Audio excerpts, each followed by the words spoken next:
Alright, everybody, welcome back to Blades in the Dark. We are headed into Hour 2 as we, the Gambit, continue to take on the Red Sashes. Mike, take it away. That's me. So, are we done with the flashbacks, do you think? I think so. We figured out what we need to figure out. Now we just have to hope we don't screw the pooch on this one. So, Hester has the Doom Egg. And, Yeah. Yes. And I And offer that- you the devil's bargain that you'll get separated from Lyric while you try to sneak in to the building. Yeah. And I think this is the point where, like, Hester has the choice. Like, I could stick with Lyric, but I'm not going to.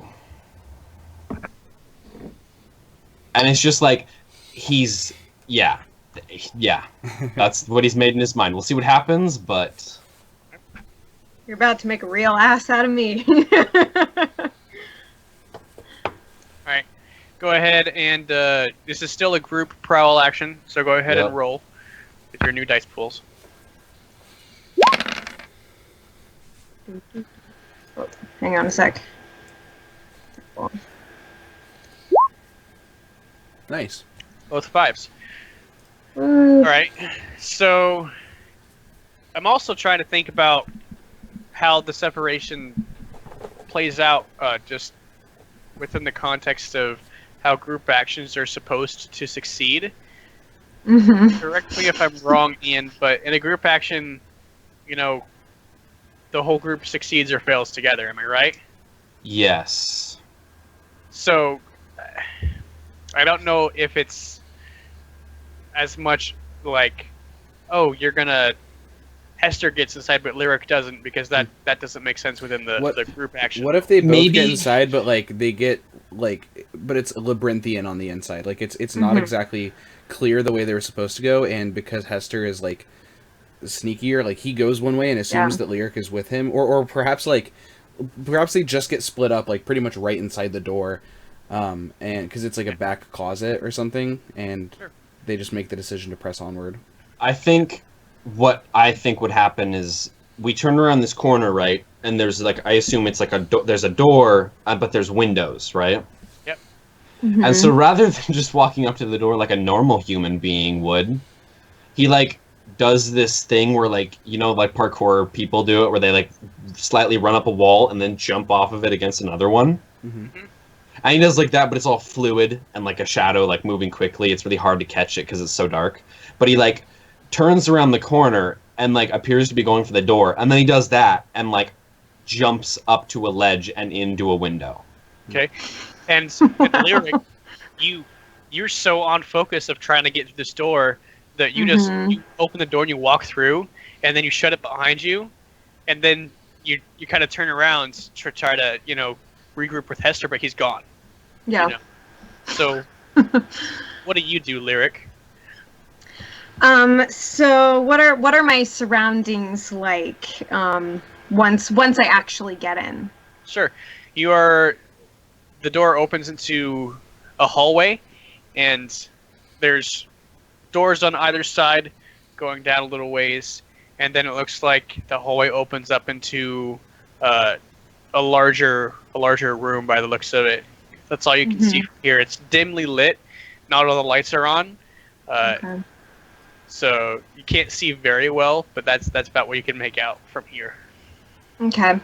Well, I figure that whatever direction I go, I want to avoid any central areas, where there could be more foot traffic. So I suppose I could imagine myself just kind of like I'm angry at this point because I've been separated from the guy who has the egg, and so I am just going to start like careening through whatever random hallways I can and trying to take in as much as I possibly can, but also trying to just avoid any large spaces. Can I ask a question along with that? You say that Lyric's angry that she got separated.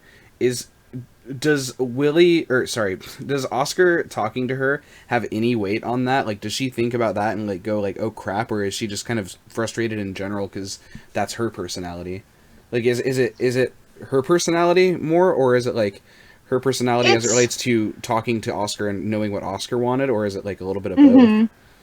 It's kind of both, because like in the past, when Lyric was a Leviathan hunter, she wasn't often with other, even fellow Whispers, and so she kind of feels. I mean, it's unspoken at this point because she's kind of a cold person, but she feels sort of a kinship to him and sort of a sense of obligation, and so after that is said, it kind of lends so much more weight to the situation. Sure. Okay, cool. And so at this point, she's angry at the situation as well as herself, because kind of in that moment, in that flashback where we see them, she sort of regards him as like, a captain on one of her prior ships. And that's when very they just cute. kind of have my gosh. I know. Oh my gosh. Aye, Captain. That's unfortunate. Yeah. Right. So I'm dealing with a little bit of emotional angst, but I have to channel that into trying to, get the fuck somewhere. Yeah. All right. So you're trying to avoid places you think there might be people, and I assume you're also trying to regroup with Hester, or attempting to locate where you think the main office might be. Yeah. So, what do you think you'd want to roll for that? Let's see. Attuned smart. I don't know if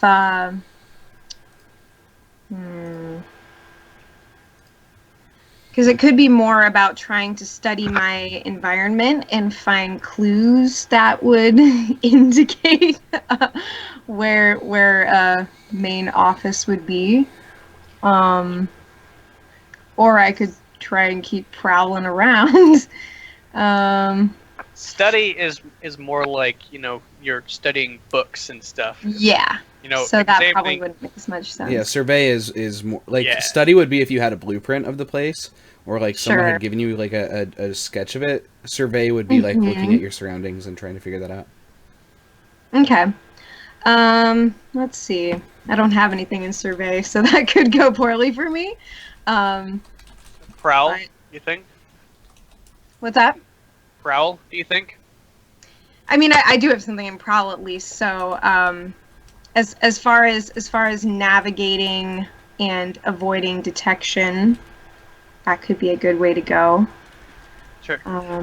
Yeah. Go ahead and give it a whirl. Roll your prowl. All right. Rawr. You can ask for devil's bargains or push yourself if you want. Oh.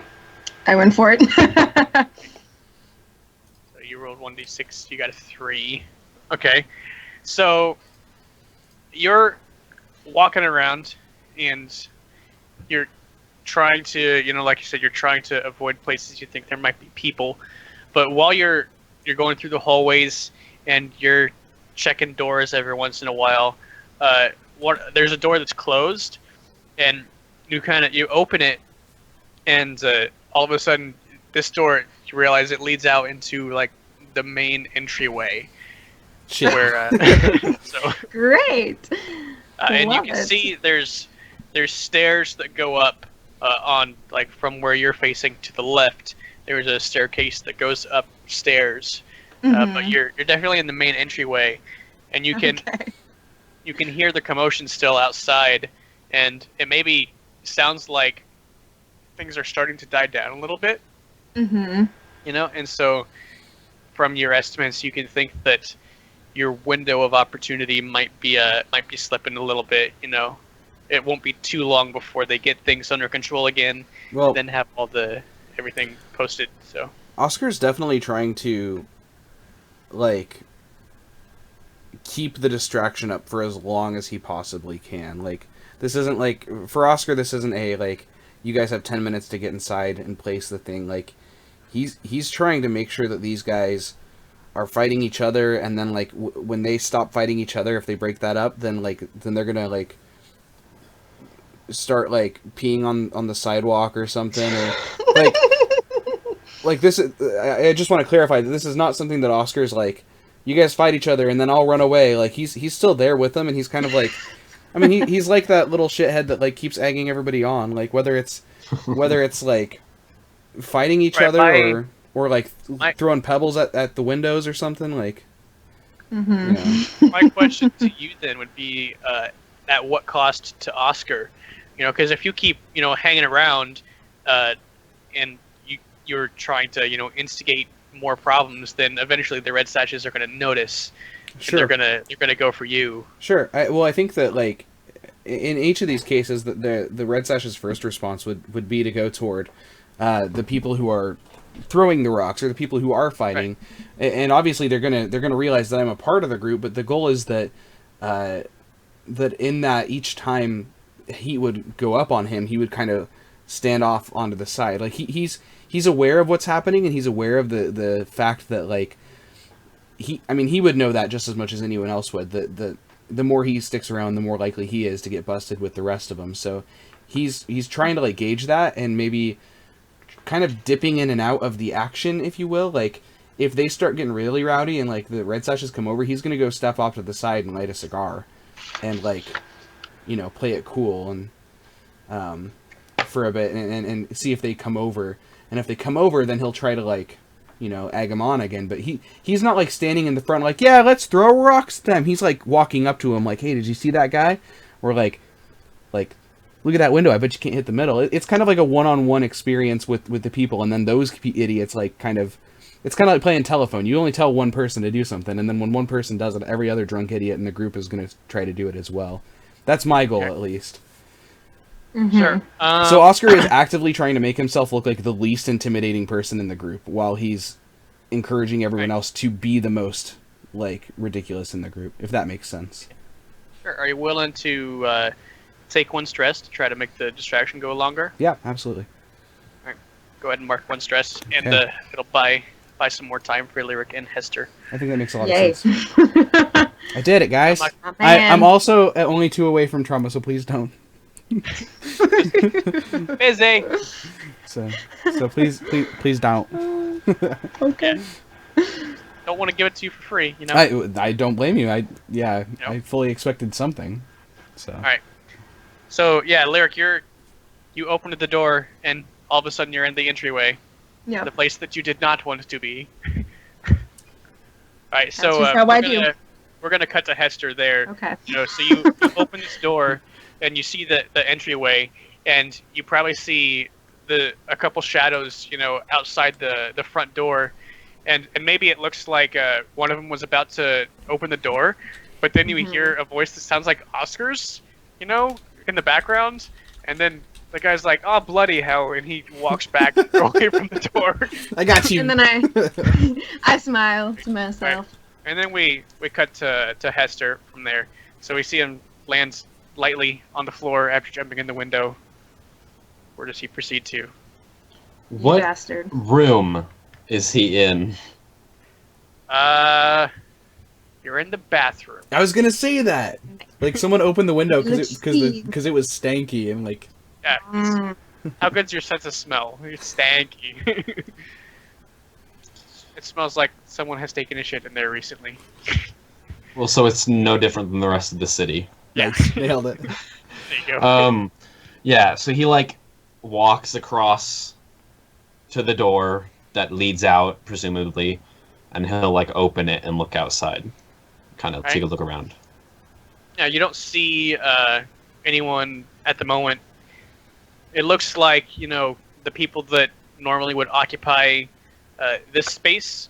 You kind of look out the door, and it's a hallway at first, and if you look further down the hallway, it looks like it's a kind of open communal office space. There's probably 3, 4, 5 desks in there, and it seems to you that the group that you saw leave a little bit ago would normally be here, but they've either gone home for the day or gone out to lunch. You're not sure which, Okay. but that's what you see. Can I see, like, would I have any, without rolling a survey quite yet, would I have any notion as to where the office of Milera would be? You would probably imagine that it would be, fairly separated from everyone else, probably on the next floor up. Yeah, I was about to say that he was already going to be going up because he knows what head honchos do, and they like to be away from the peons and stuff. Yeah. So this is the funny part because so far Hester's been all silent and sneaky, and then he straight up just like walks across this room like he's supposed to be there. He's wearing like fancy clothing, like the cross between something like a thief like in the night would wear, but also like something someone would wear, like a fancy suit with like a tie and everything. And he's like wearing these leather gloves that he's now applying on. He's and Agent 47. Basically. And he like walks to the door like that. He basically, if he sees anywhere that has stairs, he's going for that. Sure. So you're walking along here, and if you stop for a second, or maybe while you're walking, then number one, you probably hear or think you hear footsteps both below you and above you. Okay. Continue walking. It's not like there's a large group of people, but you think you maybe hear like one pair of footsteps above you and also below you. So. Okay. Continue walking for the stairs to proceed upward. Same thing, like he's normally there. Basically, he's just walking like he owns the place, but as soon as something will come up, he'll hide. So. Hide men. Yeah. Alright. So you enter into that communal office space, and like I said, there's a good few desks in there, and maybe there's an open door off to one side, and it looks like there's another office over there, and probably a small kitchen area also off to one side, and then there's a staircase in the back that goes up, and there's also a set leading down. Okay. He has now, like, you can see, like, he's carrying the box underneath one arm, and he's walking, he proceed up the stairs, walking like he's supposed to be there. Okay. Nice. Right. While that's going on, what have you been up to?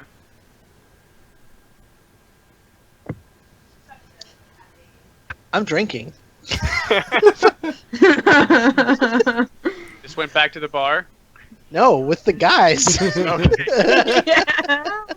Right, so you're out with the ruffians. Yeah. He's becoming part of the problem. Perhaps like what Casus has like. Perhaps what Casus is the one that's carrying around like bottles of like hard liquor. Yes. My man. Somebody has to keep this party going. Like, all right. So if you are actually like carrying around booze with you, one of the red sashes probably like he's trying to deal with some other guys, and he kind of backs into your little crate maybe, and then he turns around and sees you holding all this stuff. He's like, what are you doing? Come on, give me that. He tries to take the box. I try to handle a bottle like. Ooh, can you roll sway for that? Try to like offer him. Yeah, like you don't. It doesn't matter what I'm doing with this box, like. A classic. Bro, you're gonna drink this.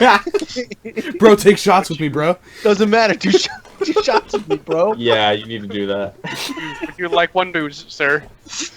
Oh, that's great. Alright. Oh, you just rolled for it already. Alright. So, sway, you said? Yeah. Alright. Devil's Bargain or Push Yourself, always available. 3. Not this What you time. Yeah. Alright. So, he knocks it out of your hand. What position was that? That was risky. That's probably good. So he knocks that bottle out of your hand that you try to offer him, and he like tries to forcefully take the box from you.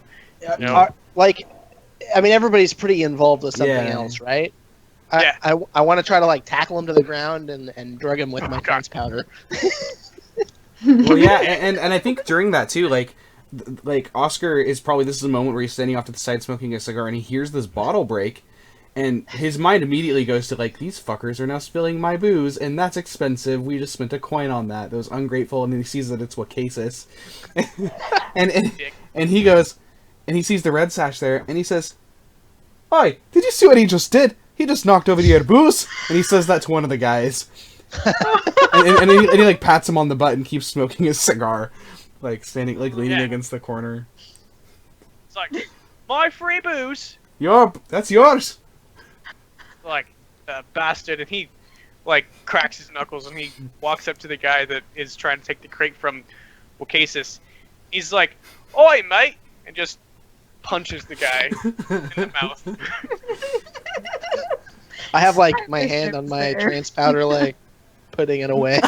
Well, you can still totally use it though, right? Like But as soon as that guy takes a swing at the red sash, like 3 of the other ones just tackle that guy to the ground, and they're like, "All right, that's enough." To that guy, but at that point, everyone else is still fighting. So yeah, so like, does that like 3 of the red sashes grab that guy? Yeah, they've tackled him to the ground. Yeah, that makes a lot of sense. We've lost one. I don't give a shit though. That was Jed. That was Jed, by the way. Good. Fuck Jed. Did you hear what that guy did to that guy's sister? His sister. Who knows? He knows his sister. Nobody knows what that guy did to that guy's sister, except for him. Yeah. I'm gonna write Jed's name down. Give me a second. Oh God, that means he's coming back later with a vengeance. Jed's coming back. Jed's dead, baby. He'll be back to haunt us. Oh no. Yeah. Maybe literally. So Maybe. it had looked like things were starting to quiet down a little bit, but then all that happens, and it's just everything's chaos again. Good, perfect. Oh, We're doing our job, Anthony. We are killing it, man. That is just what we need because we are lost. Hopelessly lost. Let's hop back to Hester here for a second. All right. So you probably hear in the background some commotion. Nothing you need to worry about. But yeah. You were heading for the stairs? Yeah, I was heading for the stairs to go up them. All right. Do you want to prowl or just walking normally? I think this is like one of those things where Hester, like, as he walks normally, it's always like silent kind of walking. So for now, I don't think he's trying to prowl, but he is putting up somewhat of like, he's not like clomping around in heavy boots. They're light boots. He's just walking. Yeah. And he's got a shadow cloak, so yeah. Right. So you head up the stairs, and you got 2 doors at the top of the stairs. You got one on the left side of the stairs, and then one straight ahead. I guess he'll look to the one off to the side and kind of like pull it open just a bit and look inside real quick. All right. So it looks like that door. It leads into a small, looks like maybe like a waiting room, and there's a small desk there. There's some chairs, and maybe off to the back left. Like if you're looking in the room, off to the back left, there's another small door, and then directly in front of you, there's another door. Okay, is there anyone in there? There's not. You do hear though a small noise in the door to the left, though. Okay. Just a small noise. Just one small noise. So there's 2 doors in that room, right? Like it's a waiting area. There's 2 doors. There's one on the left and one. Where was the other one? Straight ahead. Okay. He'll walk inside there, like he's supposed to be there, to the door that there isn't noise behind. All right, you want to open that one? Yet again, he starts it by opening and looking inside, and then he may proceed to open it more. Yeah, it's locked. Okay. Walks over to the other door. GM horse shit. Walks over to the other door. Doesn't even like. There's no. He like does that, and then it literally just straight walks to the other door with the noise behind it, and opens it and looks inside, or tries to. Okay. Yeah, that door it opens, and it opens into a small little toilet room, and there is a very scared-looking secretary on the toilet. And we cut to Lyric. Oh gosh. Before we cut to Lyric, what face do you see on Hester? It's like what this guy sees is the door opens and there's like a completely shrouded figure with like the eyes barely visible, like almost like a monster or something. And then like it just like before it cuts away, it's just like, well, hello. Oh gosh, this is No. getting real creepy. Don't say well No. hello like that. So Yeah, be we cut scared to of Lyric. vampires in the restrooms, y'all. Yikes. You're here in the entryway, and Yes. you think that, from somewhere else in the house, you hear like a very short scream, and then nothing. Well, Probably no scream, if I'm honest. You don't think there'd be a scream? I mean, you greeted with "Well, hello," not "I kill them." I didn't say anything else, did I? No, did not. But I'd say for now that there's she does probably not a hear phone anything. Here. Okay. Little Marco Polo. I need to find where you are. right, so no scream. Yeah, the scream might even be helpful. Yeah, but Hester doesn't want to scream, so Nope. there's no scream. Now here's a question I have, and it would make complete sense if this doesn't work. But is there a way that I could try to use my arcane abilities to sense the egg from afar? Oh, that's... Yes. You could attune. The egg. Yeah, that's what I was gonna say. I need to bust out my skills more. Real great quick idea. though, before we even, would this be something Lyric knows the egg is in a box that is Yeah, hidden she from... was with us when we all looked at it. Okay. Yeah, I think that what I'd be able to argue maybe is that Mm-hmm. she can't sense the egg itself, but maybe she'd be able to sense like a dead zone in the house. Ah, yes. So instead of trying to sense the presence, sense the lack, the complete Yeah. and utter I think not. it's still fair to say that you can try to find that. I think that makes sense. Okay. Cool. Well, in Attune. that case, before I go rushing off, I will try to attune and find a void. Nice. Devil's Bargain or Push Yourself, as always. What would a devil's bargain be? For Hmm. this scenario, you're trying to sense something. Perhaps you're able to find it, but it takes long enough that the distraction outside is or like a guard walks by or a guard is near to you by the time you've located it. Okay. I was gonna say that's a great suggestion, and we might fall back on it. But I was gonna say that while you're searching, you sense something else that Uh-oh. Uh-oh. really draws your curiosity, and you really want to go investigate it. Oh, that's a good question. I mean, if I did decide to just push myself, I've only got 2 stress, so I could just be super determined and resolute and try to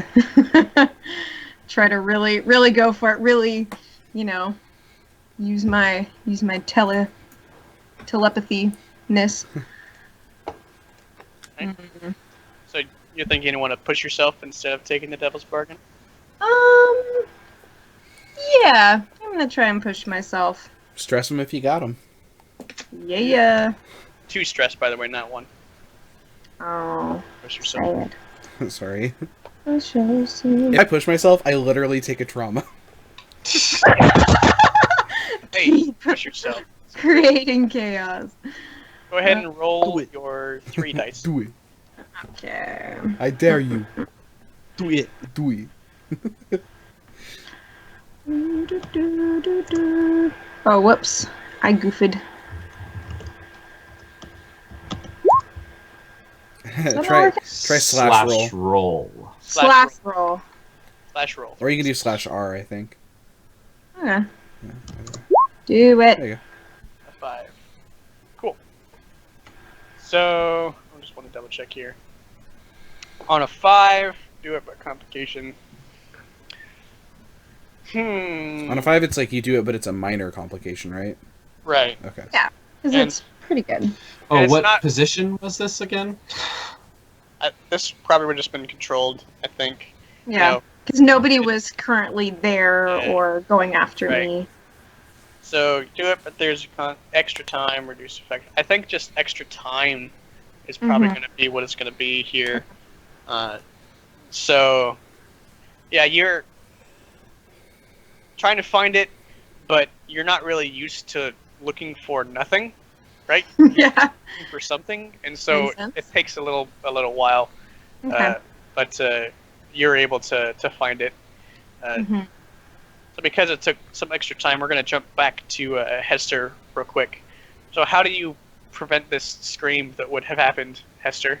What happens is his hand literally just reaches out and like clamps around the dude's mouth. It's a woman. Or her mouth. Okay. Okay. And so, I mean, is that something I have to roll for, or is this something at this point where... I mean, you caught her It with her just pants happens. down, literally, so... Yeah. Yeah, that's why... I don't know if you... You have the advantage here. I think that it's fine for you to just do it. Yeah. He kind of says to her, like, as...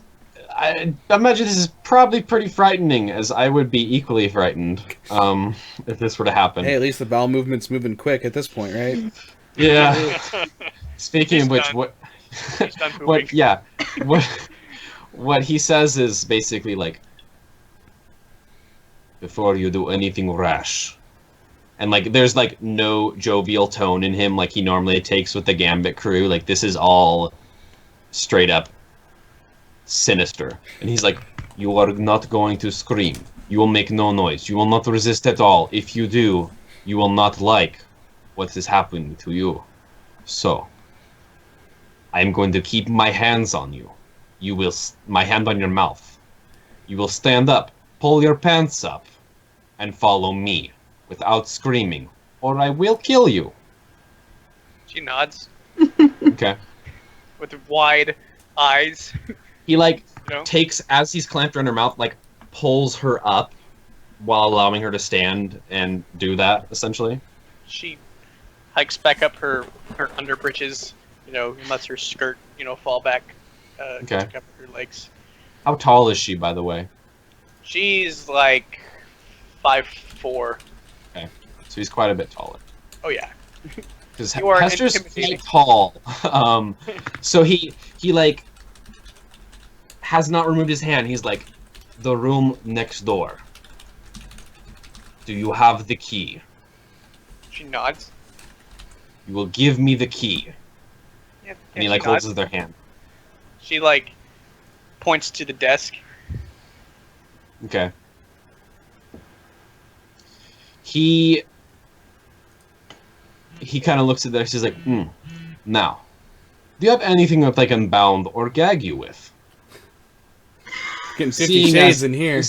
This is the only way that I'm going to let you live. She kind of like just her eyes are darting around the room, and they like fall on a set of curtains. There's a set of curtains on one of the windows, and they have how some curtains have that little rope that you can tie them Yeah. up with, and she kind of like nods towards those curtains. Okay. She has And reason to help. Yeah. Yeah. So he like straight up lets go of her mouth, like gently, while like no eye contact is broken.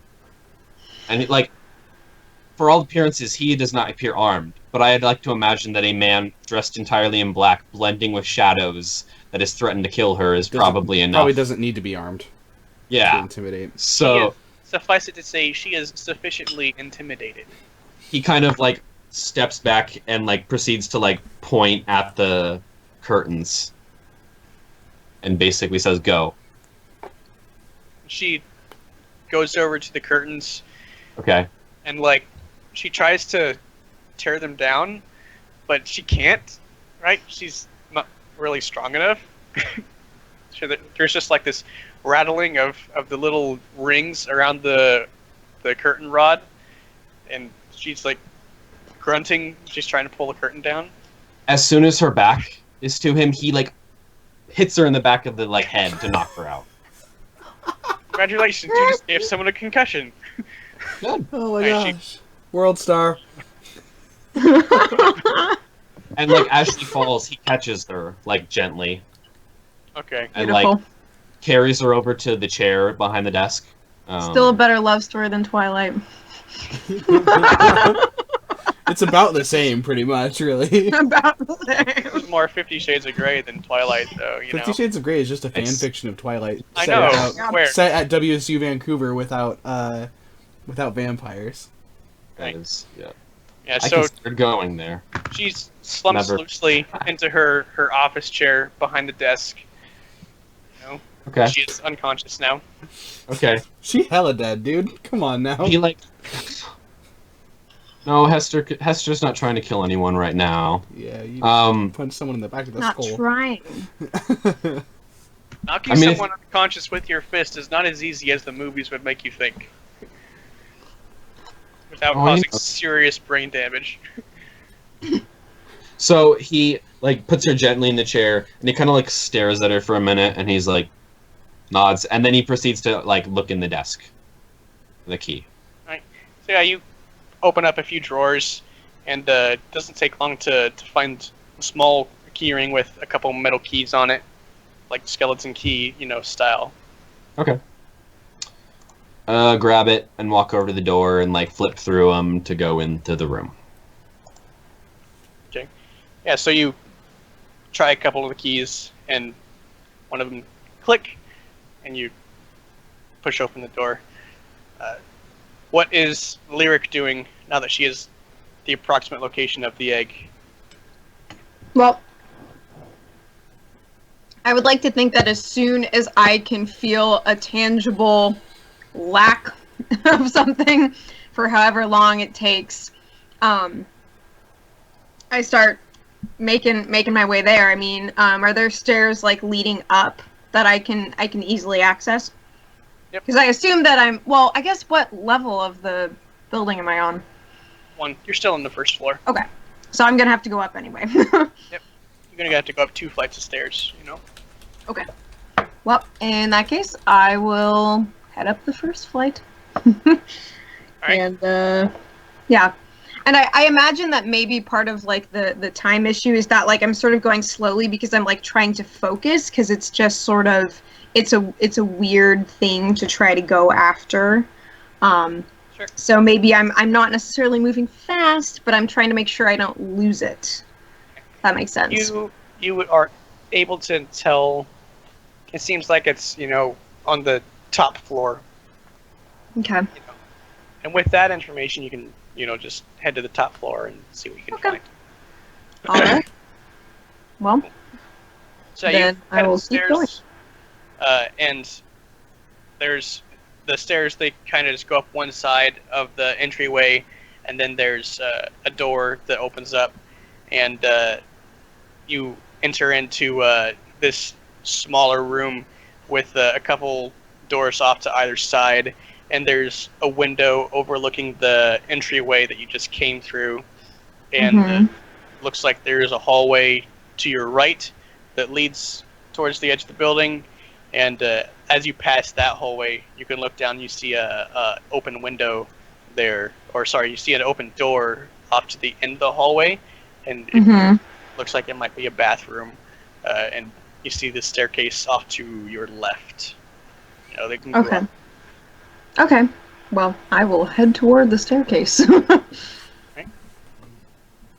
You head up the staircase, and as you head up the staircase, you can see, like I described to Hester, the two Mhm. doors, one in front of you and one to the left. Okay. So, Hester, you enter into the. Sorry for all the cut back and forth, but It's you know, okay. Sure. juggle. It's okay. You open up the door, and it's the largest office that you've seen in the building so far. It's a pretty safe assumption that this is the office that you're looking for. There's a larger desk and a large chair, with the chairs back to a large window, and there's some bookshelves and some cabinets and a rug kind of in the middle looks like his handmade rug in the center, and there's no lights on at the moment, but that's probably not a problem for you because you're a vampire. Yeah. Okay, so is there any way for me to distinguish, like, can I do a survey to distinguish if this is Milera's room, or do I get that, like, do I already know that? I mean, I'm already imagining that, I'm assuming that because it appears that there's an assistant for the one room in here. Right. It would be a safe assumption, but if you want to do a survey to, know for sure, then you definitely can. I think that survey to know, but also like he's already thinking, where can I hide this egg as well? So I'd imagine that that's what it's going to be. And I'm going to push myself here as well. So I'll take 2 stress. Look at that. Probably a good thing I did that. Hey, Lamau. Right. A solid pushing. So, you're definitely able to determine that this is indeed, Malira's office. And you're looking around for somewhere to hide the thing. And also, mate, what else in this room? Like, essentially, he's just kind of checking it out, taking a look at it, looking for, is this Malera's room? Where can I hide the egg? And is anything in this room that's of interest? Sure. You are, like I said, you are able to determine that it's Malira's room. Okay. There is an iron cast small safe behind her desk. There's 2 or 3 bookshelves, like pretty much like one on each wall or something like that. And it doesn't look like there's any, kind of like Matt was saying earlier, there's no displays of trinkets or anything. Okay. Well, like we kind of decided, she's not really that kind of person. Yeah. But there's tons of cabinets, and there's the safe, obviously, and then there's the drawers and cubbies in her desk. So there's a number of places that you could try to hide the thing. Yeah, he's not interested in the safe. If there was any interesting trinkets or anything, he would have been interested in them. But for now, I don't think, like, he's that interested. He's more thinking, where can I hide this egg? And maybe we'll do something after that. But right now, he's just doing, let's hide the egg. So, You might be able to hide it, like, up on top of one of the bookshelves, because it probably, if you put it up there, then there's probably a depression in the top of the bookshelves, like a lot of bookshelves has, so you wouldn't be able to see it from down floor, or like any other number of cabinets, you could probably try to hide it there. Yeah. Okay, so I think what he does is he walks over to the desk, and he, like, takes the box and, like, flips it open. Okay. And he knows very well that this is going to start attracting ghosts. How does this affect Lyric when it gets opened? Well, I was going to cut to her. So you walk up the stairs, and you take a left through the open door. Look, did you leave that door open, I assume, Hester, or did you make a point to close it? All the doors that he has opened, he's closed. Okay. Well, I figure I know where you are, though. So. Yeah. You know he's on the top floor. You don't have a precise location on him, though. Mm-hmm. So you can either try the door directly in front of you or the door to the left. I will first try... I'll try the one to the left. Yeah. That one, it opens, and you see the limp body of a woman in her chair, and the drawers of her desk are open, and then there's... No, they would not be open. You would? Okay. They wouldn't be open, and she would be positioned. She looks like she might be, like, sleeping. Okay. Right. It's okay. She is only sleeping. You see the sleeping secretary, and then you see the door straight ahead of you, the door off to the back left, and yeah. Then Probably. I will go to the door straight in front of me. Okay.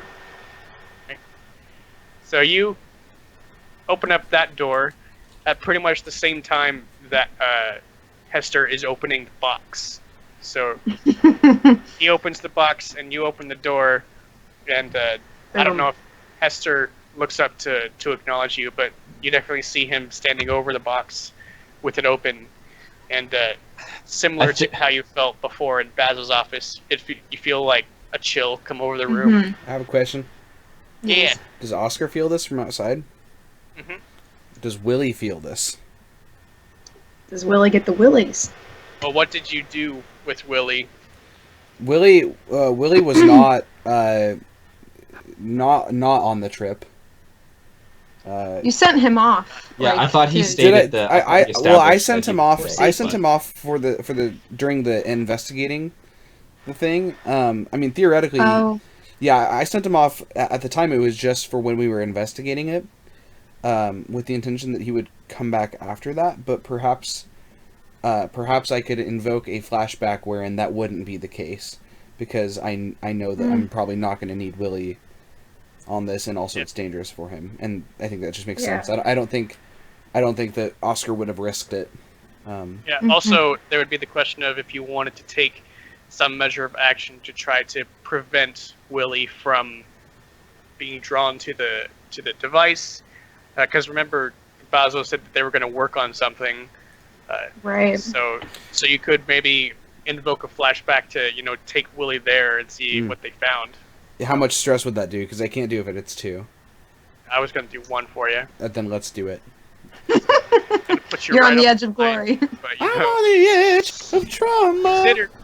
I considered doing 2, but Yeah, because that would be a truly devilish bargain for me. the most Are you Um, sure you don't want to push yourself, Matt? I'm pretty sure. Yeah. So we flash back to, it's like the night before the thing, and Oscar can't sleep because he's just worried, and he didn't let anyone see that, but he's just like, he's in his bed in his back office of this coal factory, and he's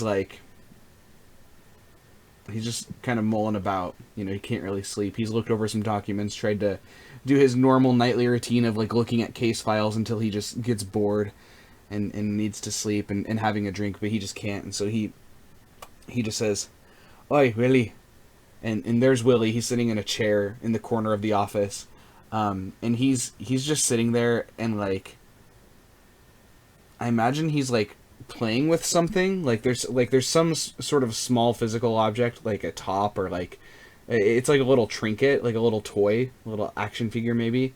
Let's say it's a little iron like action figure of like a little army man, and he's holding it, and he's kind of looking at it and fiddling with it, and he says, "Oi, Willie, I think, well, you know how I feel about this thing we're doing tomorrow.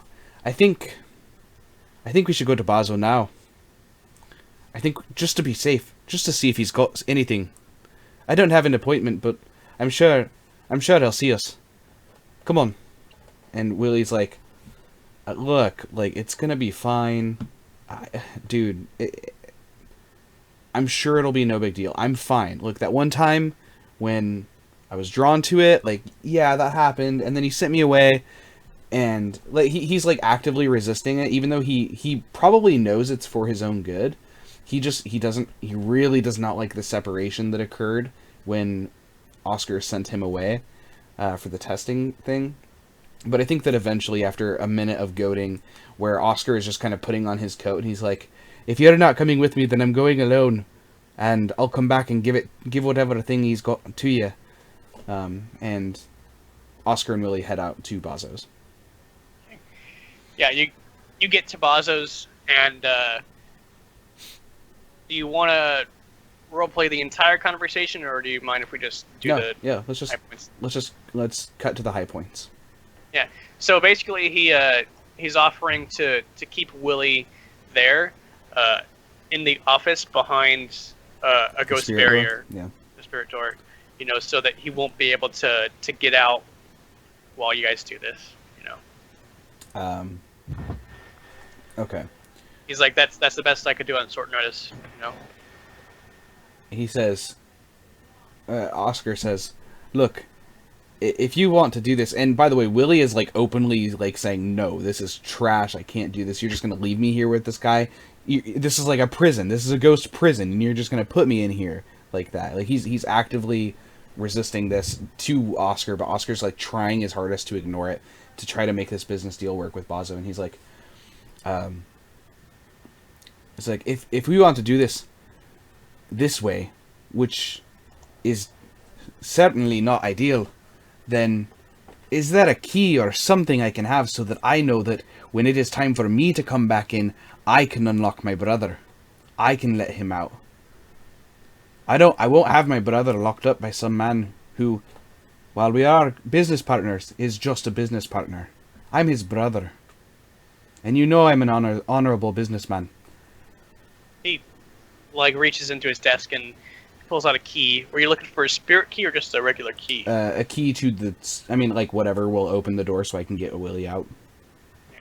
He provides that for you. Okay. I stand up and I shake Bazo's hand, and Willie, like, appears next to me. And Willie is, like... This is the most emotion we've ever seen Willie have. Like, Willie, he kind of has, like, a not, like, a mangled appearance, but, like, he's not, like, a clean-cut dude.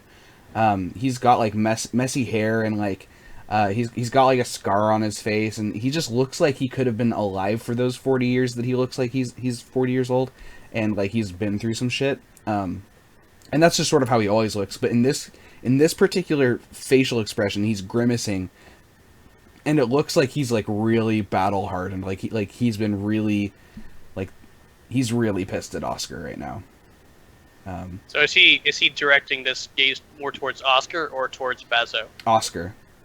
Okay. Yeah, definitely Oscar. I mean, he's not happy with Bazo either, but, like, he did not think that his brother, because, like, he walked into this willingly. He walked into the spirit room willingly, but now that, like he also can't walk out if, like, he doesn't have the ability to, right? And if Oscar's not there to, like, be like, hey, yeah, come open the spirit door, Oscar can walk out the physical door, but leave the spirit door shut, you know? So, so to Willie, it feels very betrayal-like, and like he's been stuck in a prison by his own brother.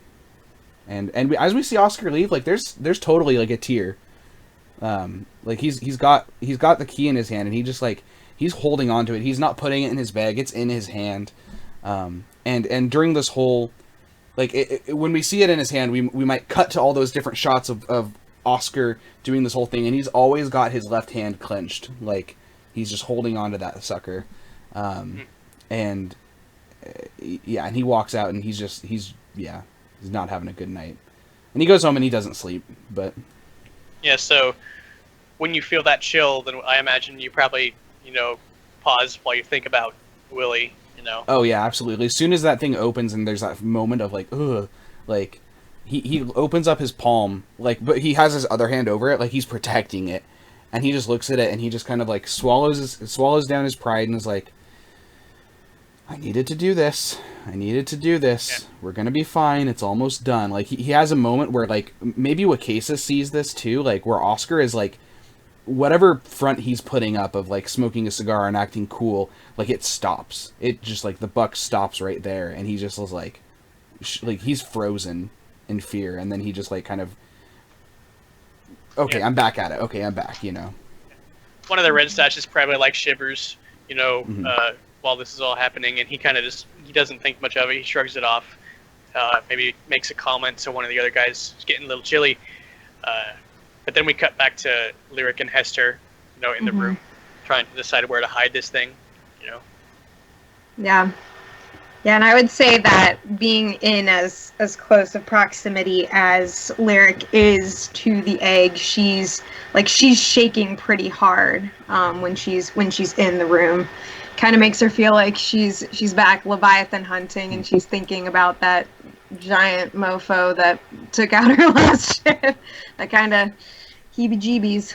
So she's pissed, and she's just like, I am here now. Now what? Yeah, Hester, like, he's not affected by it, at least visibly not affected by it, because he's already felt it. So he, like, he's got the egg, he looks at it, and, like, as Lyric has stepped into the door, like, he kind of just, like, it's a very casual turn, like, he knew that it was going to happen, and he's just like, Like it's just kind of like there's no like, oh, you found me, or oh, you got lost, and it's just very much like it never happened. He's like, I think our job here is nearly complete, and he like takes the egg, and the look that he gives her is like not friendly. I mean, it's not like it's unfriendly towards her. It's just a very dangerous kind of smile that he gives. Like, yeah, this is not going to end well for them. And he like, walks over to the little alcove we talked about and like places the egg up in it. He like, he has the keys out. He gives a quick look, and like, this is just a yes or no question you can answer to me because it determines what he's going to do next. But does the safe on the wall? I imagine it's not like one that would fit one of the keys on the key ring. It's more like a physical. You have to know the code and stuff. Yeah, it's a combination. It's a floor safe. It's just sitting on the floor. Okay. Doesn't look like it'd hold a ton. Just a small amount. Okay. It's a combination. So then he just passes it up, and he like says, "Now I think that we should get out of here." Yeah. I'm Right. ready when you are. And there's an almost like a very much. Are you like almost a challenge? Like, are you going to challenge me for leaving you? It's very like provocative. Like, what you going to do about it? I just came up here and did all this. What are you going to do about it? He's like, He's a sassy vampire. Look Yeah. at trouble. Come on. And I am so like, I'm so jacked up in that moment that like I could totally wail on you, but I am in a like, let's deal with this later kind of mode. And believe me, we're gonna deal with it later. okay. Nice. And if he sees that and he kind of like recognizes it a little bit, he'll be like, and he just kind of walks by her out the door. And quick question, Mike, before we kind of cut away from this, the stairs, are they like, when you're like a normal stairs where it's kind of like a square pattern and in between the flights there's like a hole? Or is it like normal like stairs, like a... Which staircase? The staircase that I came up, is there a hole in the middle that leads down all the flights? No, the staircase that leads up to the office that you guys are in, that's like 2 walls on both sides, and it Okay. leads down to the next floor. And then the staircase, the like Lyric came up, that has a banister on one side and a wall Okay. on one side.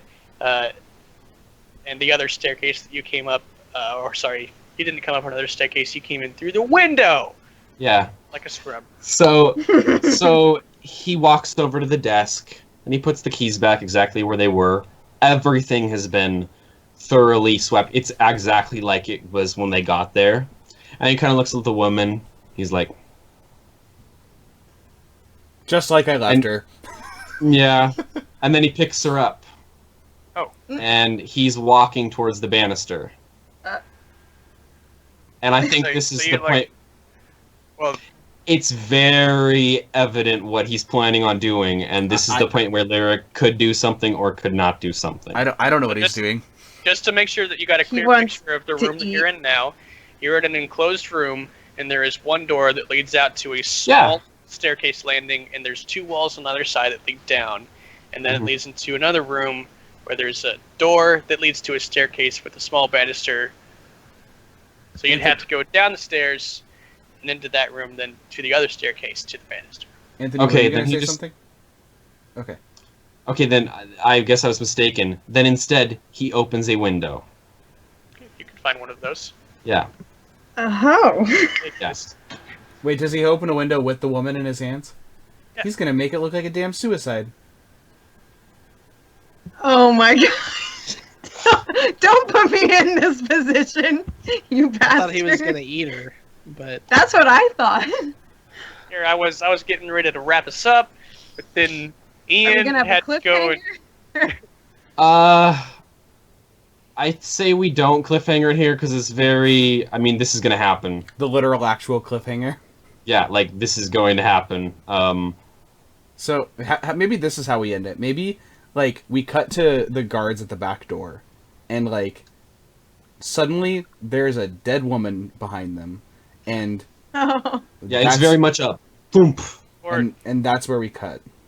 so the camera, it has the 2 guards in frame, and then the woman kind of falls from top of frame in front of the guards and onto the ground, and they kind of look down, and they like maybe have some, or they either yell or blow whistles or something to try to get attention to the guards, and that's where we cut. Yeah. Wow. Real smooth moves there. All right, that's the end of that session. Okay, great. Let's do XP. Yes, I like that. Let's start with Wakasis. How you doing, man? You tried to keep you as involved as possible, but I was drinking, so pretty good, I guess. Right. Did you roll any desperate actions? No, I think I just rolled a couple of sways this time. Real. But easy ones. addressing a problem with deception or influence, I think you definitely did that. Yeah. Really? So you get an XP for that. Nice. So the XP should be on your playbook tab. Yeah. My phone's just. So, and then you express your beliefs, drives, heritage, or background, or struggle with issues from your vice or traumas. Not really. Yeah. I could make a case for it elaborately, but I didn't even have to try very hard to deceive or distract anyone. Right. And it's not a whole lot like you struggled with a vice. Like drinking's part of your vice, but it's not like you struggled with that, you know. I mean, I couldn't You were help just myself, but I'm not going going to pretend that that's my Right. reason for drinking Right. or anything. So, not really. Lyric. Did you Yes. roll any desperate actions? I did not, Yeah. to I my knowledge. I don't think anybody rolled any desperate. Yeah. No. We were inconvenienced at times, but Right? Did you address any problems with arcane power or knowledge? well, I did use my attune power to try to find the void, so I think that counts, right? Yeah. Get one updoot for that. Yeah. Did you express your beliefs, drives, heritage, or background? I think with the situation when she got separated from Hester and kind of like working through the the emotions that were riled up by that situation, and like thinking back to the conversation with Oscar and how she kind of viewed him, I guess that I don't know if that Oh, counts, I think it but, absolutely does. I agree. Okay.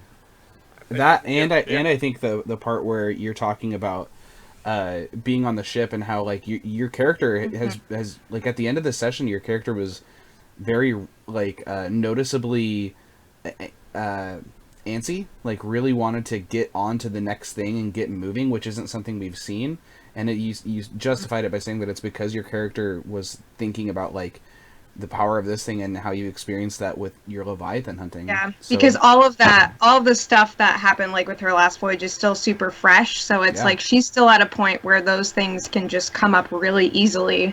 Yeah, And so totally. even just encountering that kind of power from the egg, I sort of imagined it, it's just like suddenly she feels like she is somewhere else. Yeah. And even like watching that woman falling out of the window makes her think of people jumping overboard on the ship and those little traumas, I guess. So I don't know if we want to do just one I or think two, or I'm making a case for two. I think you should have two for Okay. that. I think there were several situations wherein your character's background was brought up. Sure. if that's good with you guys. But that's So just my hot three- take. 3 XP in total. Right. Oscar, how you doing? I'm well.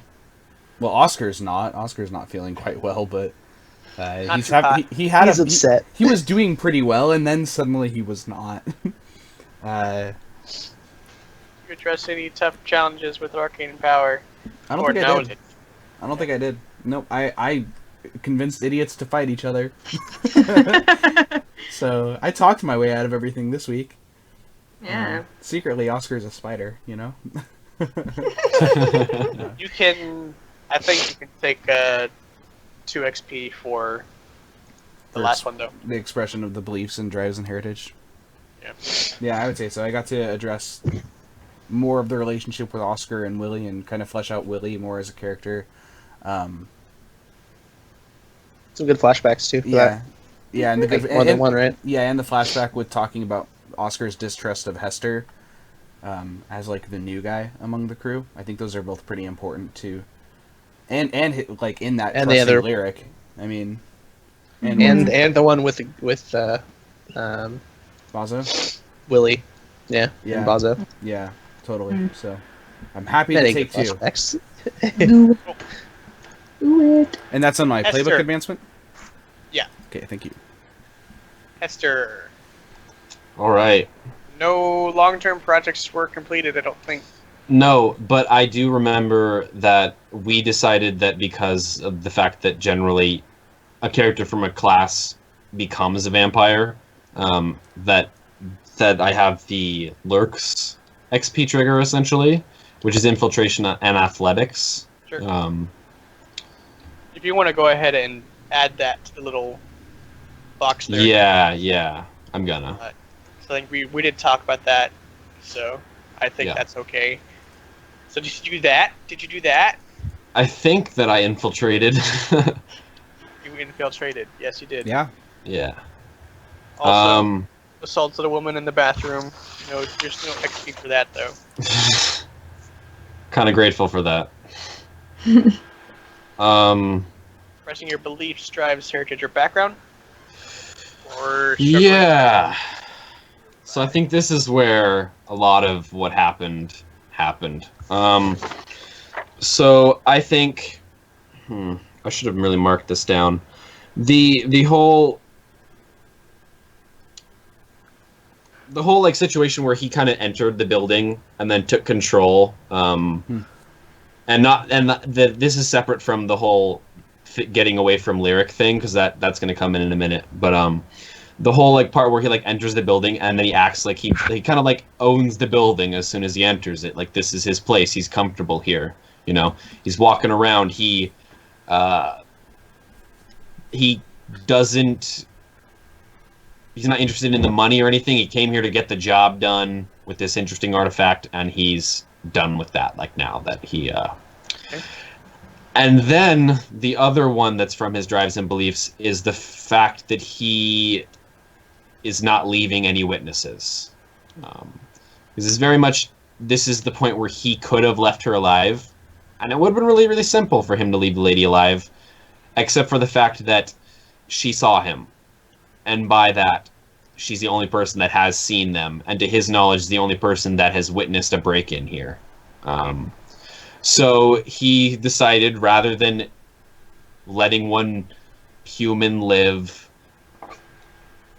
and jeopardize the whole mission, essentially afterwards, he decided to get rid of her.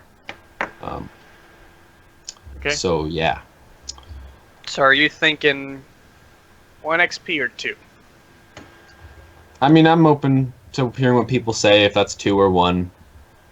I think it should be 2. I mean, there were multiple instances of Hester's character doing something that, well, frankly was shocking, but also was like a development point for us understanding Hester's character.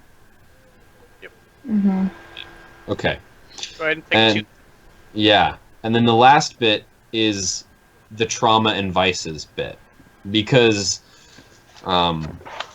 technically this could fit into 2 points, but I'm thinking because of the whole, he has Ruthless as a trauma, and killing her was also that, but I think that falls more under his beliefs of not leaving her alive. So that's my reasoning for not taking XP for that. But I do think that XP triggers from the secretive thing, because vampires have a special trauma that they have, which is secretive. And this is very much basically deciding to leave Lyric was something that he had considered. And he had considered leaving her before they'd even decided to go into the building. Like, he had considered leaving her and just doing it alone because he's fully aware of his capabilities. But he kind of fell back on it, like, no, this is what the group does. This is what I'm going to do this time. And then at the last second, when there was a problem, he's like, screw that, I'm doing this. She can fend for herself.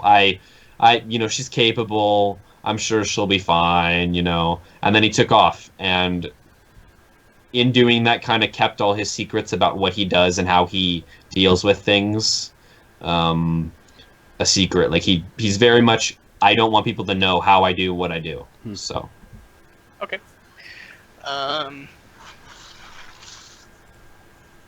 Can we give more than 2 XP for Dot? What? Per advancement, like bullet point. Can we give more than 2 per? Well, trauma's different. Otherwise, you wouldn't be able to. Trauma would be basically pointless for characters that are played properly. Sure. Yeah. All right. That's fair. So yeah. 4 XP in total then for you. Yes. Nice. Okay. Which kind of mellows out because the vampires have extra XP trackers, so it takes them longer to level up. Yep. Go ahead and Cool. mark that. And All Mike, right. for your XP, did you roll any desperate actions? All of my actions are disparate. Okay. All right, guys. Well, hey, that's it for week 7 of Blades in the Dark. We're gonna be back next week, which is June 28th, 6:30 p.m. right here on twitch.tv/friendlyfiretv. Shout out to the new followers Cloverhook and Malagon.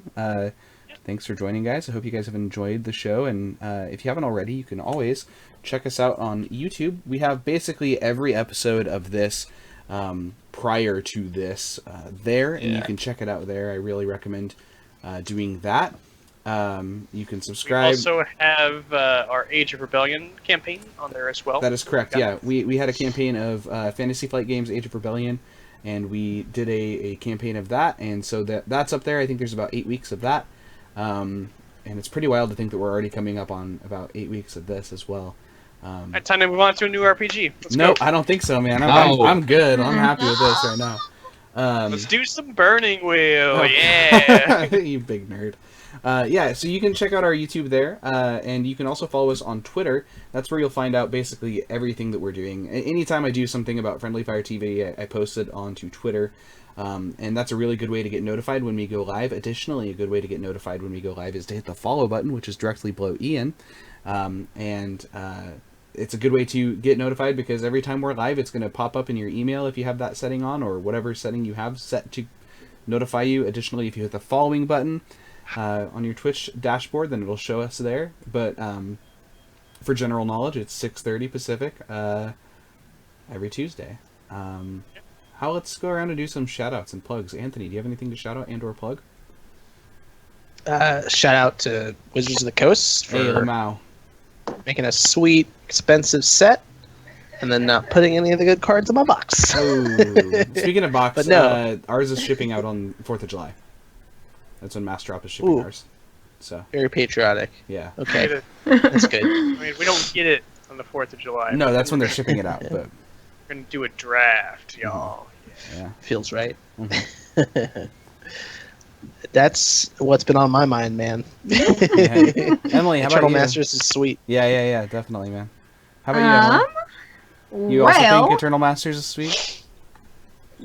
I will add to your answer is yes. thankfulness. Thank you. I will add to whoever is thankful. I'm thankful. Okay. Good thanks. So, as far as stuff that I do on the internet outside of this game, I'm on YouTube at Mighty Sophia. That's EM, the word mighty, SOFIA. And I have been reviewing Game of Thrones, and I'm about to hit the dead season of TV. I do lots of TV reviews, but am planning on more content in the future. So, yeah, YouTube and Facebook and Twitter are all the same handle, Mighty Sophia. I try to tweet about things and post about things that I'm passionate about. So, yeah, that is my stuff. Very cool. Mike, what about you? Hello. I had a pretty good time tonight. I thought it was a lot of fun. cool, interesting stuff. We got to learn about some of our characters, which is always a good time for me. Other than this, there's not a whole lot that I do on the internet other than post really dumb puns on my social media. Sometimes I post some really dumb videos, like the one that I posted on my Facebook a little bit ago about Fallout Fusion cores. Dude rambles on for about 20 minutes about Fallout Fusion cores, and it's great. And it is a You ramble. can tell the people we've made watch that video because they just shook their heads as you said that. Yeah. I mean, he goes deep into the science of fusion cores. Is this half Way... a press button deep, or Is this what? those Mario videos from a while back? I don't know what you're talking about. Oh, well, I don't. now it's an old idiot. meme, so I'll have to find that for you. Yikes. Old memes. So the YouTube channel, if you want to look it up, is Shoddycast, and the video is the science fusion cores in Fallout 4 explained. I thought it was great. These nerds are wrong and didn't think it was great, but go check it out. Cool. That's all for me. Ian?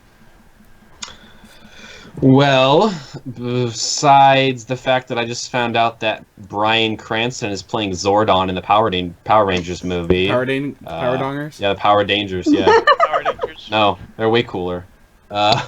Super pumped with that. I've been looking forward to that movie ever since it was announced. I am quite the fan of them. As I used to watch, as bad as it sounds, I used to watch the VHSs at my grandparents' house of the original ones. nice. So I'm sure I have them somewhere, and now that I'm thinking about it, I want to... I don't know if I own a VHS player, so it might be pointless. But, besides that, shout out to Apocalypse World. I'm waiting for that second edition, that fat second edition, to drop soon. They'll be releasing the PDF for that. Yeah, maybe They said July? Maybe you'll have to So- live stream it and DM a campaign of Apocalypse Yeah. World.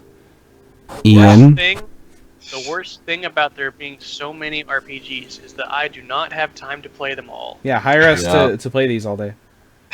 Yeah. I Yeah, have a life. It sucks. So I want to play Apocalypse World. I want to play Stars Without Number. I want to play Burning Wheel. I want to play more freaking Dungeon World. I want to play Blades in the Dark as a player. I want to play some 5th edition. I want to play